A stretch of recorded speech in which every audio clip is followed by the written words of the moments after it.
Why are central banks cutting interest rates faster than they were after 2008? This chart is incriminating when we start looking at things from that angle, especially when you start to consider that the reverse repo market right now is blowing out. This specific chart is looking at the spread of SOFR and the federal funds rate.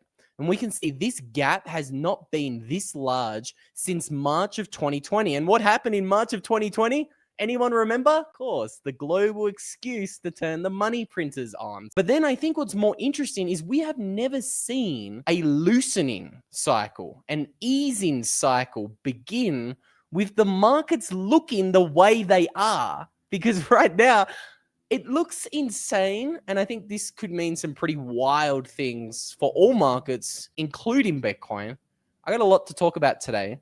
Before we get into any of that, I want to play a quick little snippet of some of the highlights that you might have missed from Uncle Jerome Powell earlier today. To 3 3/4 to 4%. Conditions in the labor market appear to be gradually cooling, and inflation remains somewhat elevated. The shutdown of the federal government will weigh on economic activity while it persists, but these effects should reverse after the shutdown ends. If you were to see data that suggested that the labor market's strengthening or even that it's stabilizing, that would certainly play into our decisions going forward. There were strongly differing views about how to proceed in December. A further reduction in the policy rate at the December meeting is not a foregone conclusion. Okay, so that's the specific line that has a lot of people, let's just say, very, very interested about what comes next. But I think the signal here is not actually in that little highlights clip at all. It's actually in something else that Jerome Powell said regarding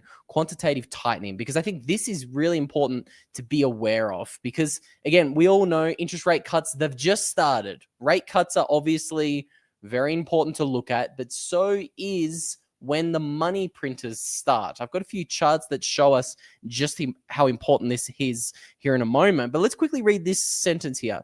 The committee decided to conclude the reduction of its aggregate securities holdings on December 1st.